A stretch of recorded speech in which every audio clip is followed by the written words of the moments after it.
Considering taking action as the civil war in Syria intensifies. The White House is reportedly days away from a decision on aiding rebels in their battle against government troops. In Syria, hundreds more dead, many of them children.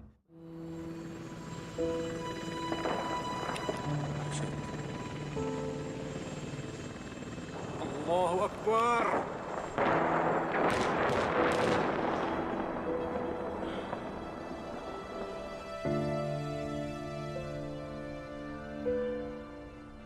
A war that has ravaged Syria for almost 5 years.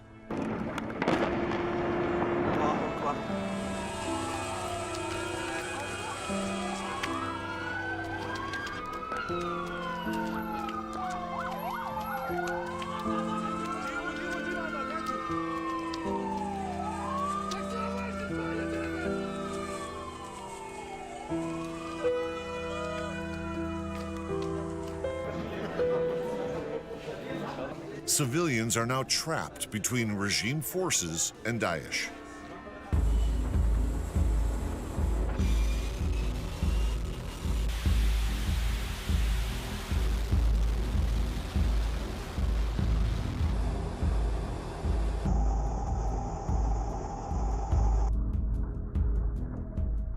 And as U.S. warplanes batter one terror group, another, the YPG, has begun to loom large.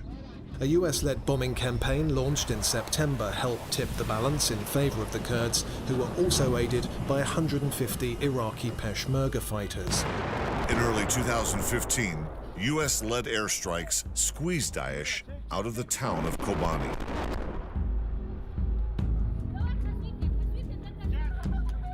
And with the help from the Pentagon, the YPG takes charge.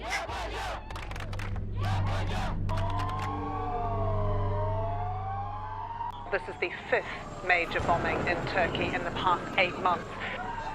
Turkey has spent much of this year reeling from a series of terror attacks. The very scene Turkey had feared. Foreigners among the dead and injured from a blast at the country's most popular tourist hub. Kurdish military group PKK has claimed responsibility for the attack.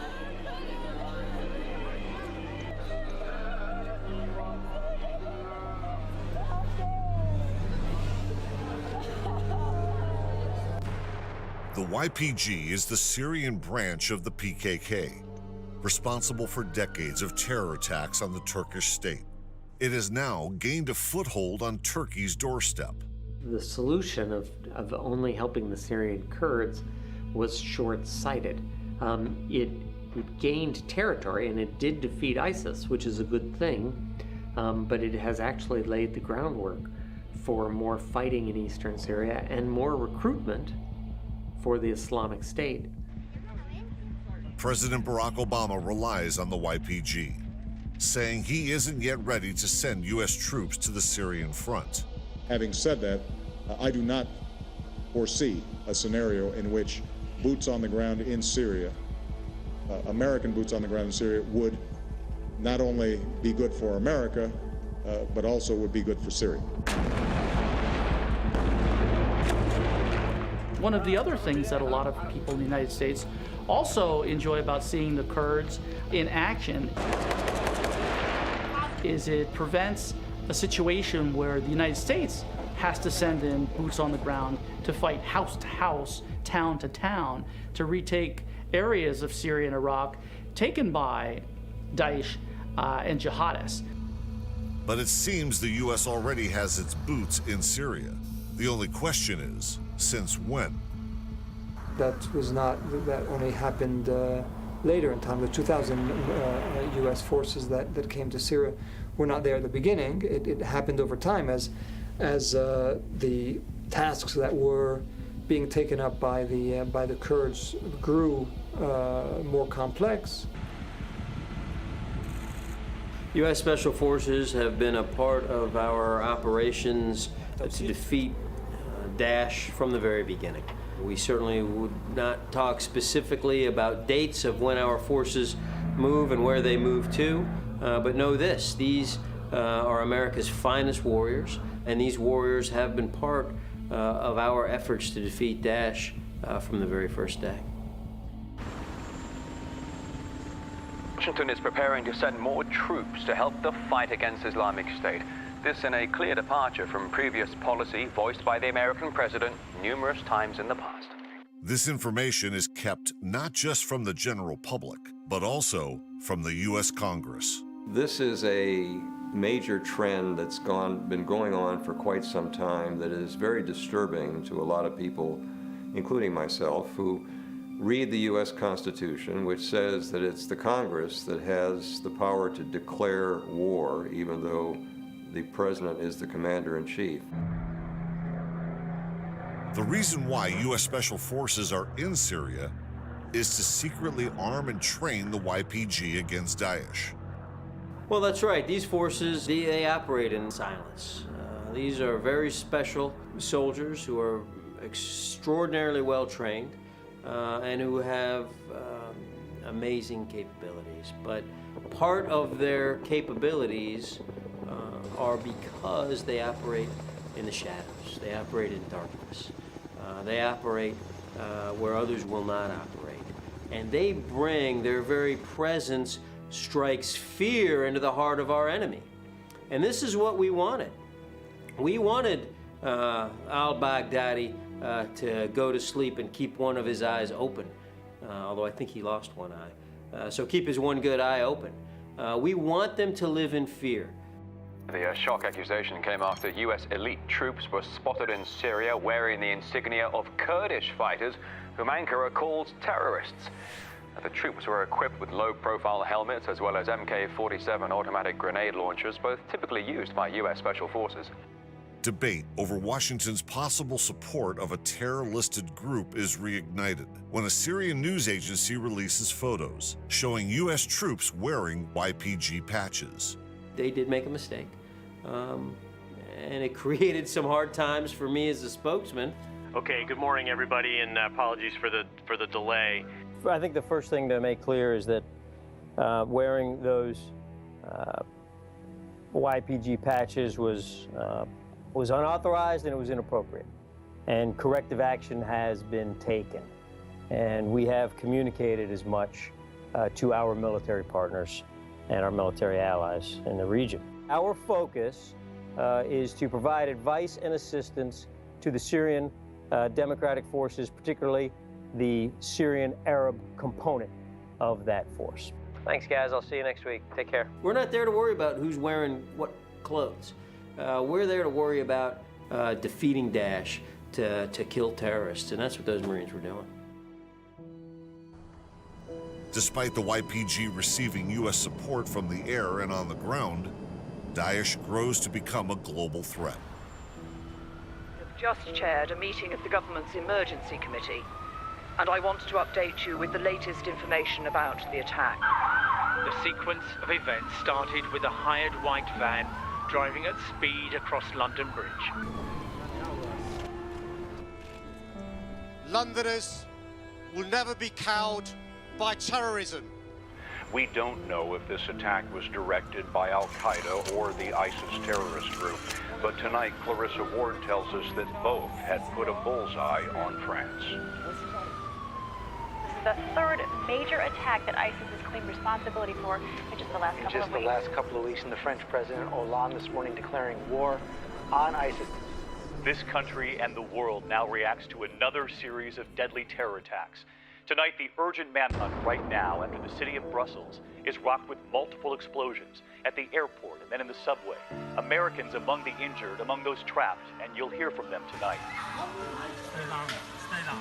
For the latest on that deadly New Year's Eve terror attack in Turkey. Minutes into the new year, at least one gunman is said to have shot a police officer and a civilian before heading into the packed Raina nightclub and opening fire.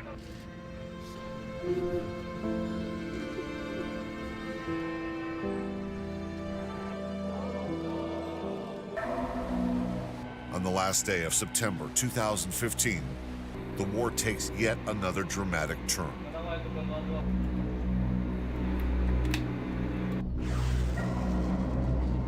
Russia officially joins the war on the regime's side.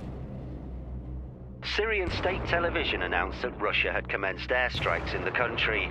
President Bashar al-Assad confirmed he'd requested military assistance from Russia. President Obama said today Russia's entry into the Syrian war is a recipe for disaster. The tension between the West and Russia now carries over into Syria. He doesn't distinguish between ISIL and a moderate Sunni opposition that wants to see Mr. Assad go. From their perspective, they're all terrorists. And that's a recipe for disaster. And it's one that I reject. At a White House news conference, the president also said he'd be willing to negotiate with Russia and Iran about Syria as long as it involved Assad's exit. Russia, which is now the major outside player in Syria, along with Iran, has an interest that may be summed up in 3 words, and that's keep America out. It was very clear after the Russians intervened in 2015 and the Americans did not respond with their own escalation that little by little Assad's forces were recapturing territory. Russian military power tips the battle in Bashar al-Assad's favor. The Syrian regime wrests all the major cities from the rebels, including Daraa, the birthplace of the Syrian revolution. It's been a game-changing couple of weeks in international relations over Syria, with Russia escalating its role in the civil war. Assad's ultimatum is surrender or starve. School buses evacuate civilians from areas seized by the regime. Right now, the major world powers are preoccupied with Daesh and helping out their new ally. The Syrian government's ruthless push to take back Aleppo. President Bashar al-Assad's troops now control most of the old city, relying heavily on Russian military muscles. This is an estimated 200,000 civilians are trapped inside the shrinking rebel-held portion of the city. As Daesh rallies foreigners from around the world to fight for its cause, so does the YPG. It's all thanks to a massive public relations campaign aided by the U.S. It's very good to be here again. I'm very pleased to be here. We, of course, work very closely with the Syrian Democratic Forces.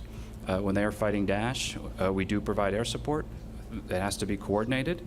And so that will obviously continue as they begin this movement south against Daesh positions north of Raqqa. Meanwhile, the YPG is given a new name. As the SDF, it's now the new ruler in northern Syria. Its spokesperson at the time, Talil Silo. ما أتوقع كان في معارك حقيقية. أغلب المعارك اللي كنا نشوفها كنا نحن نشوفها بشكل يعني نظري. عمليا على الأرض ما كان فيها المعارك، علما أن كان في سقوط لعدد من القتلى الشهداء، لكن هذا كان يتم عبر ألغام.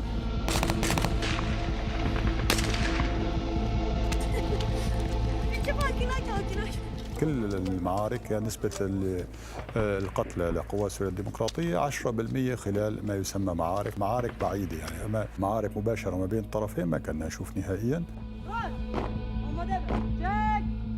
YPG وحدات حماية المرأة كان الهدف من وجودهم هو إظهار للرأي العام العالمي أن المقاتلات هم من يقوموا بالتصدي لهذا الإرهاب المتمثل بتنظيم داعش الإرهابي، وهذا لقى قبول خاصة في أوروبا. الغاية منه كان هو عبارة عن موقف دعائي، خاصة ما رأينا في حملة مدينة الرقة. يعني حملة مدينة الرقة اجوا أعلنوا أن الرقة هي عاصمة الإرهاب، عاصمة تنظيم داعش الإرهابي. يجب أن نظهر للرأي العام العالمي أن من يقوم بهذه الحملة للقضاء عليهم هي المرأة، خاصة المرأة الكردية. One shot, one bullet, one kill. An American man with ISIS in the crosshairs. The American sniper, known locally as Christian. My name is Kevin Howard. I'm 29 years old. I was born in San Francisco, California. And I looked into a program with the YPG called Lions of Rojava. On American citizens, civilians fighting the Islamic State group. Many are former U.S. military, but some have never seen a battle before.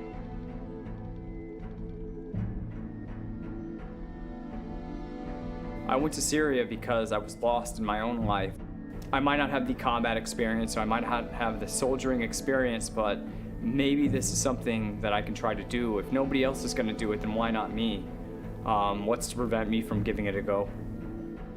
The PR campaign to attract people to the YPG makes the rounds on the internet. and a clandestine network helps volunteers reach Syria and Iraq.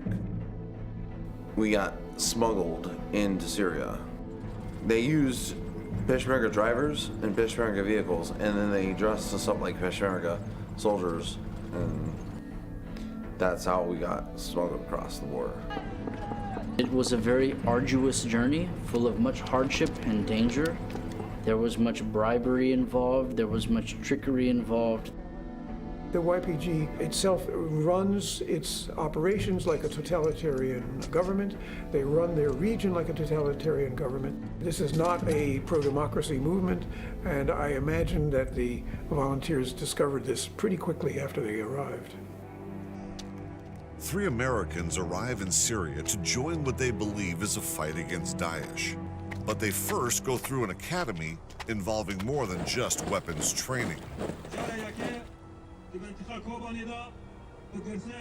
There was just a little too much ideological bent in the training.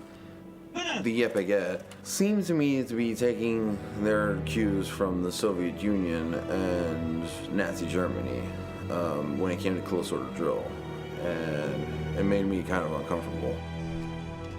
The YPG is putting its own people in newly liberated areas, accusing it of ethnic cleansing.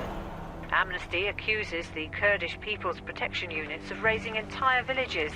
The YPG is a key ally of the US-led international coalition. The men have already seen enough to realize that fighting Daesh isn't the only goal. In Azawi, they started bulldozing all the buildings. And when I asked them, I said, "What the hell are you doing, you know?" And they said, "Well, it's tactical. It's a tactical thing." And I said, "Well, that's a pretty poor excuse. I mean, tactical. You're not bulldozing the buildings that we live in this village." A Syrian Kurdish militia has driven out thousands of non-Kurdish civilians from areas they've captured from ISIL militants. That's the accusation from the rights watchdog Amnesty International, which says the actions amount to war crimes. They just didn't even bother to comment on it. So that gave me reason to want to do a much more complete investigation. Here's what I found. The YPG in any number of cases had emptied out towns, and this is from the Amnesty report, of their Sunni population by force. They made some excuse. They said they were under attack or something. They would go into a town and demand that people leave at gunpoint.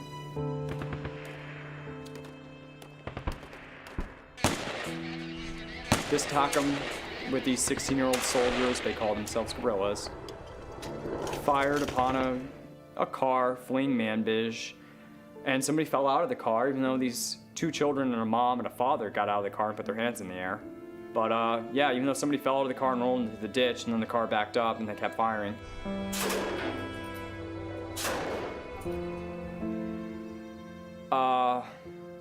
So maybe these 2 men that were walking down the road in Asawi just got shot for no apparent reason. They were obviously unarmed.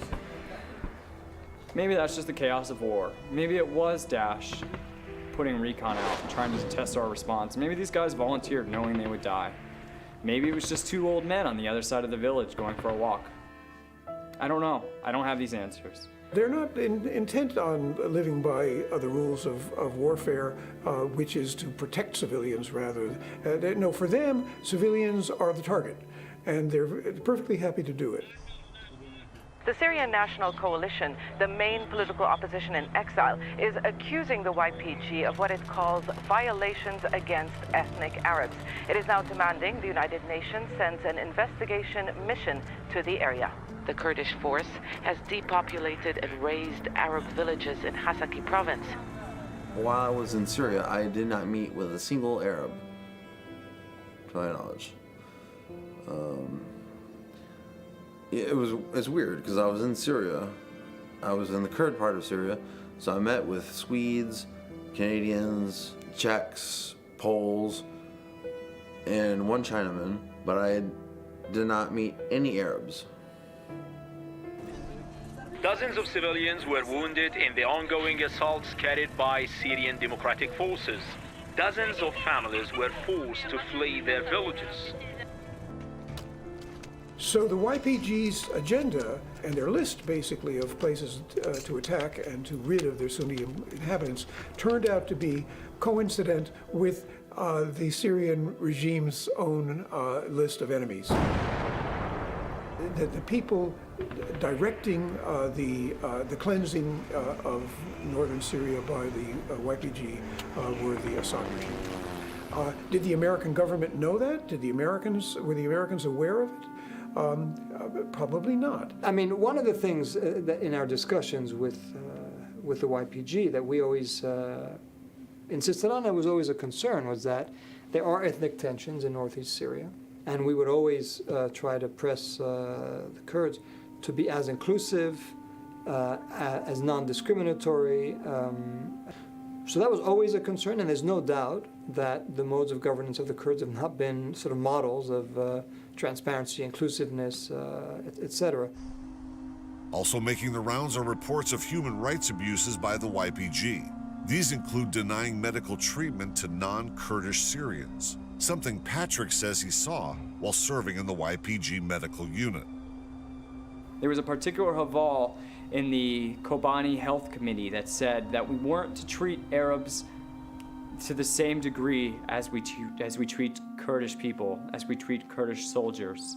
There was no way in hell that we were going to follow an order that said that we couldn't treat any person equally, that we couldn't treat Arab civilians from the majority Arab city that we were liberating equally.